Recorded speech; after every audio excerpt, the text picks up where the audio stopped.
Topic of today's video is the heart. So, location of the heart. Heart is present in the chest cavity, located between the lungs and slightly tilted towards the left side. So, you have to note this, slightly tilted towards the left side. When we discuss about the diagram, then we understand. Function. Its main function is to pump the blood to all parts of the body. Now, heart is divided into 4 chambers. Now, how it is divided into 4 chambers and what is the structure and function of the heart? Understand that the heart is divided into 2 separate sides, okay? Left side and right side.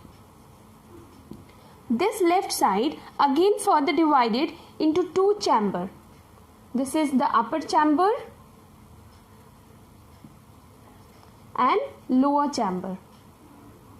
Similarly, the right side also divided into 2 chambers, the upper one and the lower one. Okay, so now you can understand the heart is divided into 4 chambers, actually like this. Suppose left side and right side. Then left side divided in 2 parts, right side also divided in 2 parts. That is upper chamber, lower chamber, upper chamber and lower chamber. So how many parts are there? Total 4. So we say that heart has 4 chambers. Chamber is called atrium and the lower chamber is called ventricle. So left side we have 1 atrium and 1 ventricle. Similarly, right side also we have 1 atrium and 1 ventricle. Atrium is contain the blood that has no oxygen, whereas ventricle contain the blood that is oxygen rich blood. Okay. Left side of the heart pumps oxygenated blood to the body and this is known as systemic circulation, whereas the right side of the heart pumps deoxygenated blood to the lungs from the body parts and this is known as pulmonary circulation. Now we have 2 kinds of blood in our body, oxygenated blood that is oxygen rich blood and deoxygenated blood means carbon dioxide rich blood. That's why our heart is divided into 4 chambers so that the oxygenated and the deoxygenated blood do not mix inside it. Okay. And some important terms. Vena cava is the largest vein of our body. Aorta is the biggest artery of our body and walls separate each of the chambers and allow the blood to flow in one direction only. Now, first you observe the diagram carefully and you see that this is tilted towards the left side. Towards the left side means this entire side is the left side and this one is the right side. Now, first we have to understand the 4 chambers. So, which one is the 4 chambers? This is the first chamber. Then come to down. This is second chamber.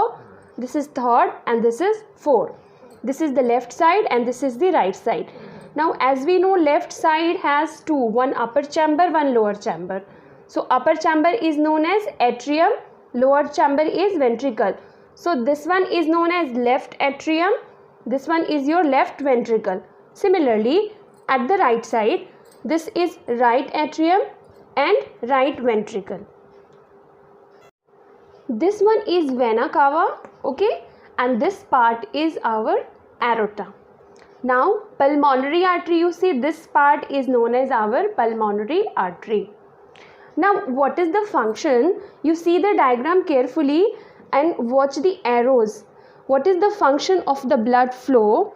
What happens? The superior vena cava brings the deoxygenated blood from all parts of the body to the right atrium.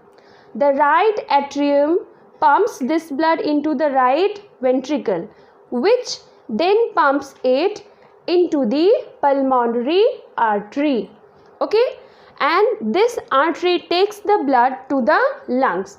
As you see the diagram, this pulmonary artery takes the blood to the lungs for oxygenation. After that,